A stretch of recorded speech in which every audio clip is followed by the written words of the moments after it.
Hello. आज मैं बात करने लगा हूँ एक कैफियत के ऊपर और एक डिसऑर्डर के ऊपर। कैफियत इस किस्म की है कि यार हो सकता है ये छत गिर जाए, अगला वजीर आजम कौन बनेगा, अगर लाइट चली गई तो क्या होगा, क्या पाकिस्तान न्यूजीलैंड से मैच जीतेगा, और अगर हार गया तो क्या होगा। यानी आप एक कैफियत समझ रहे हो कि यार हर वक्त एक बंदा ना एक टेंशन में है, यानी वो ज़्यादा टेंडेंसी रखता है टेंशन को लेने की, हर वक्त टेंशन सवार है। इसकी एक साइंटिफिक टर्म है फ्री फ्लोटिंग एंग्जाइटी। ये तो होगी कैफियत। अब इस कैफियत को अपने जहन में बिठाएं और हम बात करते हैं जनरलाइज एंग्जाइटी डिसऑर्डर की। सबसे पहले आसान करने के लिए इसके सिम्टम्स पे चलते हैं। सिम्टम्स की उर्दू बिल्कुल नहीं आ रही, माँ कसम।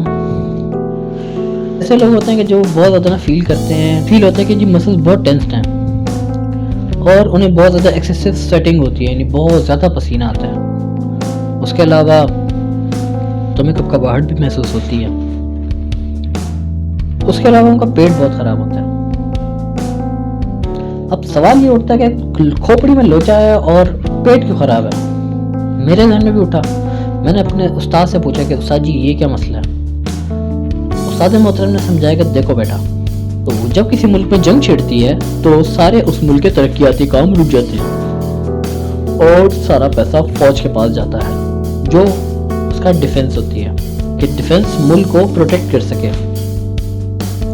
तो इसी तरह हमारी पूरी बॉडी का जो डिफेंस है वो है हमारा दिमाग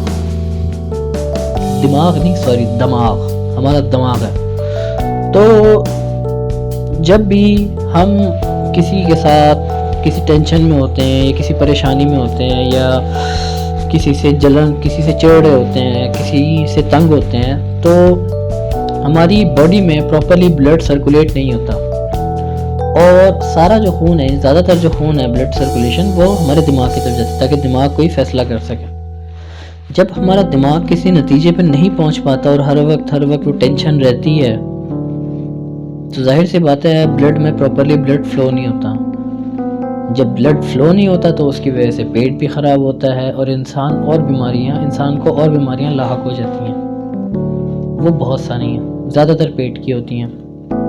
मैदा ख़राब हो जाना, कोई और मसाइल हैं, उल्टियाँ आना, मोशन, बहुत सारी बीमारियाँ सिर्फ इस खोपड़ी के लोचे की वजह से। उसके अलावा अननेसेसरी थॉट्स, गैर ज़रूरी सोच और एक पेसिमिस्टिक अप्रोच टुवर्ड्स लाइफ। समझ रहे हैं, ये भी कैफियत ही चल रही है। डिसऑर्डर्स के सिम्टम है, लेकिन ये जनरलाइज एंग्जाइटी डिसऑर्डर के, लेकिन एक कैफियत है। और थॉट्स इतनी ज़्यादा आना कि अजीब थॉट्स आना और उनकी चेन बनते जाना आगे, और एक फुली नेगेटिव। ये हो गया सिम्टम्स।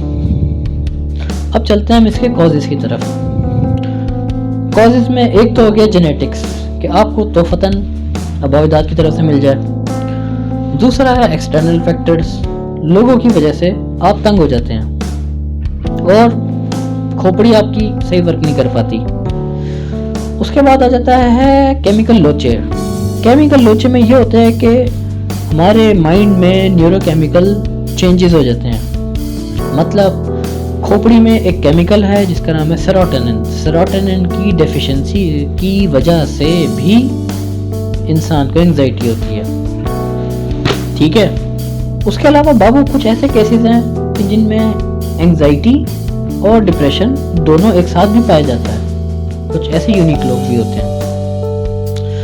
और एक मज़े की बात यह है कि आप लोग जानते हैं कि जिसकी रेशियो है वो 5 आउट ऑफ 100 है, यानी 100 में से 5 लोगों को होता ही है रिसर्च के मुताबिक।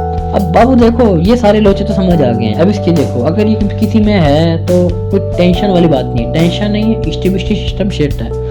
देखो यार, इसकी मेडिकेशन है, इसके 2 तरीके हैं। या तो आप मेडिकेशन करवा लें और या फिर आप इसकी काउंसलिंग करवा लें।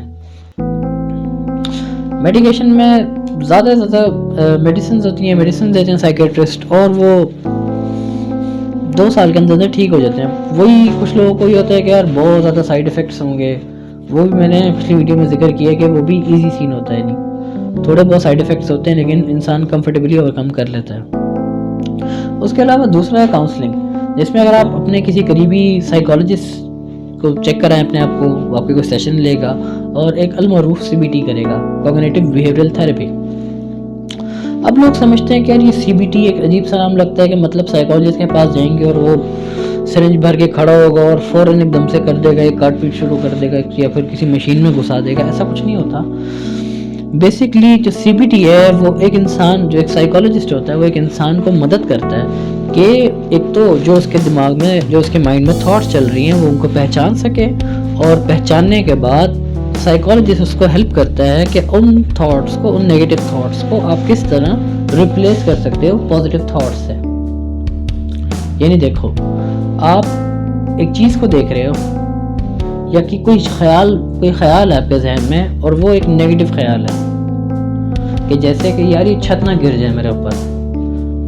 ایک خیال تو یہ ہے کہ میں یہ سوچوں کہ یہ چھت گر سکتی ہے اور میں مر سکتا ہوں، لیکن اگر میں اس کو ریپلیس کر لوں اور کہوں کہ نہیں یار کیوں گرے گی چھت، یا ایک اور چیز سوچوں میں کہ جس چیز سے بھی مجھے ڈر لگے میں اس کی سب سے ایکسٹریم سٹیج کو سوچوں، کہ جیسے کہ اگر میں بائک چلا رہا ہوں اور مجھے ڈر لگ رہا ہے کہ یہ لگ نہ جائے، میں گر نہ جاؤں بائک سے، چوٹ نہ لگ جائے، تو اگر میں بائک چلاتے چلاتے ایک دم سے سب سے ایکسٹریم سے سوچوں کہ سب سے ایکسٹریم میں کیا ہوگا، سب سے زیادہ کیا ہو سکتا ہے، تو ذہن میں ایک ہی چیز آئے گی کہ یار وہ زیادہ سے زیادہ بائک لگے گی اور ہسپتال میں پڑاؤں گا یا پھر خلاص۔ اس سے یہ ہوتا ہے کہ یار انسان ایک لمحے کے لیے فرض کرتا ہے کہ یار زیادہ سے زیادہ کیا ہو سکتا ہے، جیسے کہتے ہیں نا وہ ایک پنجابی کا لفظ ہے کہ جھاکا کھل جائے۔ ایک دفعہ جب جھاکا کھول جائے نا بندہ اپنے ذہن میں، جب بندہ کسی چیز سے بھی ٹینس ہو رہا ہو تو کمفرٹیبلی اس چیز پہ اوور کم کر سکتا ہے۔ میں نے تو ایسا کر کے دیکھا ہے، آپ بھی کر کے دیکھ لو، شاید بہتر لگے۔ چلو بھائی، بہت کیسٹ چل گئی ہے، ملتے ہیں آپ سے۔